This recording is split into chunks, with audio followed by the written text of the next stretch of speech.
গজ কাপড়ের সাথে অন্তত 100 পোকা বের হয়েছে এত সাইজের। টাকা পয়সা দিয়ে ওনাকে রাখা যাবে, প্রথমে বললে নেবো না, তারপর টাকা চাইলো, টাকা দিতেও রাজি হইলাম, এরপরে আবার বলতেছি নেবো না। মিল্টন সমাধান আমার এই চোখ বরাবর একটা ঘুষি মারে, ছিলে গেছে ওনার নখে। এখন আমরা ওখানে মাত্র 3 জন, আর ওনারা ছিল অন্তত 25 জন। কালকে থেকে সারাদিন সাংবাদিকরা ফোন দিতে, সাংবাদিকের মারি যদি আর ওর মারি যদি। আমি একটা ফেসবুক পোস্টের মাধ্যমে দেখি যে একজন অজ্ঞাতনামা একজন বৃদ্ধা মহিলা, যিনি মাথায় একটা চোট নিয়ে রাস্তায় কাতরাচ্ছে। আমি ফেসবুক পোস্টটা দেখার সাথে সাথে ওখানে ছুটে যাই এবং ওনার মানে গিয়ে যেটা দেখলাম, ওনার থেকে কানের গোড়া থেকে এখান থেকে একটা গর্ত হয়ে গেছে, যে গর্তের মধ্যে ওই যে পোকাগুলা, মানে আমাদের গ্রাম্য ভাষায় লেদা পোকা বলে, সেই পোকাগুলো এই গর্তের মধ্যে মানে করতেছে, চলাফেরা করতেছে। তো ওনার ওই অবস্থা দেখে আসলে আমি নিজেকে আসলে ওই অবস্থা কন্ট্রোল করতে পারি না। এটা আবেগ বলেন আর বিবেক বলেন, আপনারা যেটা হচ্ছে সেটাই বলতে পারেন। ওনাকে একটা অটো ভ্যানে তুলে শরণখোলা মানে আমাদের উপজেলা স্বাস্থ্য কমপ্লেক্সে নিয়ে আসে। ওনাকে ওই অবস্থায় ড্রেসিং করে ওনার পোকাগুলো সব বের করে ফেলে দেয়। এরপরে ওখানে ব্যান্ডেজ করা হয়। এই পর্যন্ত আজকে ছিল। কিন্তু ওনার যে কন্ডিশন, মানে শারীরিক যে অবস্থা, ওইটা দেখার পরে আমি আসলে বুঝতে পারি যে এইখানে ওনার চিকিৎসা হবে না। এখন আমরা প্রাথমিকভাবে চেয়েছিলাম যে ওনাকে খুলনায় নিয়ে ট্রিটমেন্ট করানোর জন্য, কিন্তু উনি যেহেতু বেওয়ারিশ ছিলেন, আসলে উনি নিজে নিজে খেতে পারে না। এখন আমি চিন্তা করেছি যে ওনাকে যদি সরকারি হাসপাতালে নিয়ে যায় তাহলে ওনার ট্রিটমেন্ট আর কেউ করাতে পারবে না। আর সরকারি হাসপাতালের অবস্থা, যেখানে ওয়ারিশ থাকে না, ওখানে একটু নাজুকি হয়। তো সেই দিক বিবেচনা করে আমরা মানে খুঁজতে থাকি যে দেশে এমন কোনো প্রতিষ্ঠান আছে কিনা যেখানে মানে বেওয়ারিশদের চিকিৎসা, থাকা এবং খাওয়ার ব্যবস্থা করা হয়। তারপরে আমরা ফেসবুকে পোস্ট বা ভিডিওর মাধ্যমে প্রকাশ করার চেষ্টা করি এবং বিভিন্ন জনে মিল্টন সমাদ্দারে যে old child and old age care, সেই প্রতিষ্ঠানের সন্ধান দেয়। আমরা ওখানে যোগাযোগ করার চেষ্টা করি।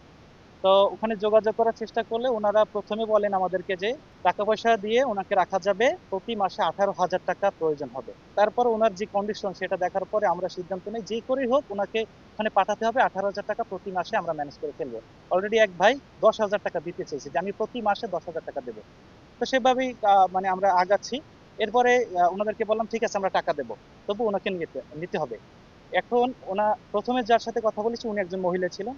তারপরে যখন বলেছি যে হ্যাঁ আমরা টাকাও দিব, ওনাকে নেন, তখন উনি বলেছেন আমাদের ম্যানেজারের সাথে কথা বলেন। আমরা ম্যানেজারের সাথে কথা বললাম, ম্যানেজার বলতেছে আমরা নিব না। এখন নিব না, তখন আমাদের আসলে একটু মানে কষ্টই লাগছে যে প্রথমে বললে নেব না, তারপর টাকা চাইলো, টাকা দিতেও রাজি হইলাম, এরপরে আবার বলতেছি নেব না। তখন আমি একটা ফেসবুক পোস্ট করি যে মিল্টন সমাদ্দারের যে প্রতিষ্ঠান বৃদ্ধাশ্রম, ওখান থেকে টাকা চেয়েছে ওনাকে রাখার জন্য। আহ, আমরা টাকা দিতে রাজি হয়েছি, তারপরও ওনারা আসলে নিতে চাইতেছে না। এখন অন্য কোনো যদি ব্যবস্থা থাকে তাহলে আমাদের অডিয়েন্সরা যেন একটু হেল্প করে। এখন এই পোস্টটা সাংবাদিক ভাইয়েরা দেখে মিল্টন সমাদ্দারকে নাকি ফোন করেছে যে আপনি টাকা চাচ্ছেন কেন রোগী রাখার জন্য, কিংবা রোগী রাখতে চাচ্ছেন, নিচ্ছেন না কেন।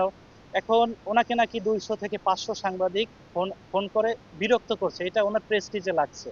যার কারণে উনি ওনার অফিসে বসে একটা মিটিং করে আমাকে নিয়ে, যে এই ছেলেটাকে ও পোস্ট করছে, আমি ঘুমাতে পারছি না সাংবাদিকদের জন্য।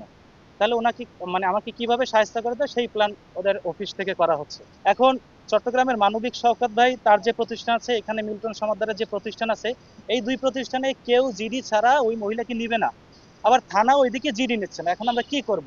ওনার যে কন্ডিশন, মানে কি একটা অবস্থা, মানে আমার চোখের সামনে এখনো ভাসে। যে আপনাদেরকে একটু বলি, ওনার যে গজ কাপড়টা যখন নতুন করে আবার ড্রেসিং করবো, সেইখানে গজ কাপড়টা খোলার পরে ওই গজ কাপড়ের সাথে অন্তত 100 পোকা বের হয়েছে এত সাইজের, এত বড় বড় সাইজের। সেই পোকাগুলো ফ্লোরে পড়ে পোকাগুলো হেঁটে হেঁটে যাচ্ছে। ওই করুণ অবস্থা আসলে কোনো জ্যান্ত মানুষ দেখতে পারে না। তো দিন তো চলে যাচ্ছে, সময় কেটে যাচ্ছে।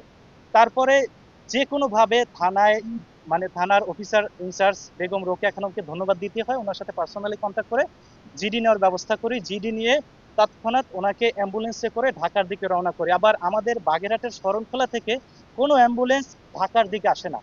দুইটা অ্যাম্বুলেন্স চেঞ্জ করার ফলে আমরা সময় মতো অ্যাম্বুলেন্স পাচ্ছিলাম না। এই জন্য আমাদের ওইখানে যেতে যেতে রাত্র 2:30 বাজে। এবং পথে পথে ওনার সাথে মানে মিল্টন সমাদ্দার সাথে আমি যোগাযোগ করি যে দাদা ওনাকে আমরা নিয়ে আসছি, ওনার কাগজপত্র সব রেডি। তখন উনি বলছেন ঠিক আছে আসেন। তখন আমার ভয়েস শুনে উনি চিনতে পারছেন আমাকে। তখন আমাকে বলে আরে দাদা আপনি, আমি তো আপনাকে চিনি, তা আপনি নিয়ে আসেন, এটা আগে পরিচয় দিলে তো কোনো সমস্যাই ছিল না, আপনি নিয়ে আসেন, নিশ্চিন্তে নিয়ে আসেন। আমি তো আরো বেশি আশ্বস্ত হয়েছি। তো ওনার ওখানে যাওয়ার পরে রাত বাজে 2:30। সেখানে গিয়ে দেখি এখানে মনে হয় যে সন্ধ্যা হয়েছে, কারণ ওখানে গিয়ে আমাদের কাউকে ডাকতে হয় নাই।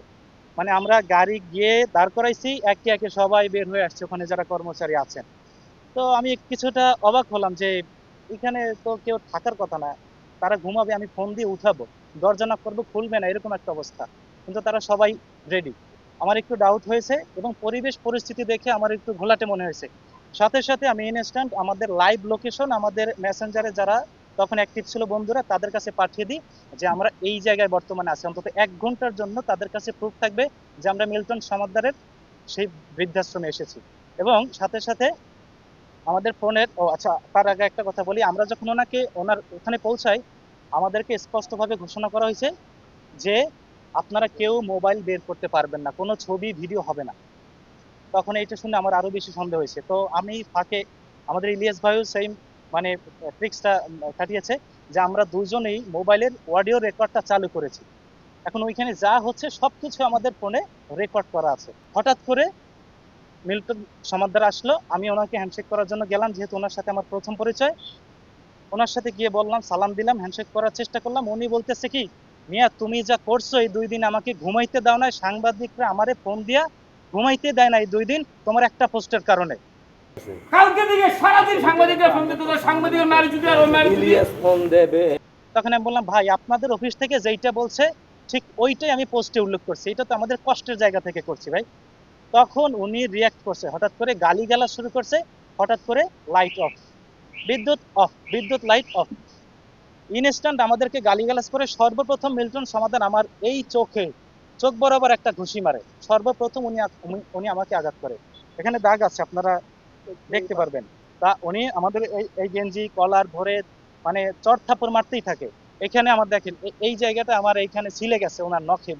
তো বিদ্যুৎ তো নাই, ইলিয়াস ভাই আমাকে মানে ওনাকে ফিরাতে গেছে যে ভাই থামেন, মারামারি করতেছেন কেন।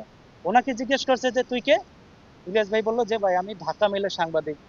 ঢাকা মেইলের সাংবাদিক শোনার সাথে সাথে সাংবাদিক নিয়ে গালাগালি করে ওনাকে মারধর শুরু করছে। তোমরা মানবিক কাজ করছে, আলার বাড়া বাড়ামো একদম ধরে হালা করে হালা। আমার একটা পেজ 1,60,60,000 ফলোয়ার, আর মাত্র 6 লাখ ফলোয়ার, ধনচোদায় বই দিছে। এখন যদি এই যে লোকগুলো গালাগালি করছে আমারে, তুই ফিরে কেমনে? আমার বলা কাম ধরে আজকে মাপ চাই যাবে বাইনচোদ। কালকে থেকে সারাদিন সাংবাদিকরা ফোন দিত, সাংবাদিকের মারি যদি আর ওর মারি যদি। ইলিয়াস ফোন দেবে। বাইনচোদ আর শুধু কাম ধরবে মাদারচোদ। আমার বলা সব হইছে কি? কি কথা শুক্র বুঝে গেছে। বেশি চলাই তাইছো। দাদা আমি কিন্তু বড় বড় কাজ করি ঢাকা মেলে। আমি কি? ও দূরে তো গুলি আনকিছিলে। আমি কোনো ইসে আর মাইর দেবে। ভাই আমি টাকা বস্তু দাইছা। সাংবাদিকরা কথা বলবেন না, আপনি কথা বলবেন না, সাংবাদিকরা তো না। কথা বলবেন না আপনি, খানকে বলা। একটা কথা বলবেন না। এখন আমরা ওখানে মাত্র 3 জন, আর ওনারা ছিল অন্তত 25 জন, এবং ওনারা আমাদেরকে মেরেছে, আমরা মার খেয়েছি। এটা হচ্ছে স্পষ্ট কথা। আমার হোয়াটসঅ্যাপে উনি যেভাবে আমাকে আশ্বস্ত করেছে, তাতে আমি আসলে আর ডানে বায়ে তাকানোর কোনো সুযোগ না, আমি সরাসরি চলে গেছি। সেই জায়গা থেকে উনি যদি আমাকে চিনে আমাকে আক্রমণ করতে পারে এইভাবে, মানে আমি আসলে ভাষায় প্রকাশ করতে পারছি না। তাহলে উনি সাধারণ মানুষ যারা, তাদের সাথে কেমন আচরণ করে। তাই আমি সরকারের প্রতি আমাদের মানে একান্ত অনুরোধ যে ওনার প্রতিষ্ঠানটা যেন সরকারিভাবে একটু তদারকি করা হয়, যাতে কোনো রোগী, রোগীর অভিভাবক, রোগীর আত্মীয় স্বজনদের যেন এইভাবে হ্যারাসমেন্টের শিকার না হতে হয় ওনার প্রতিষ্ঠানে গিয়ে।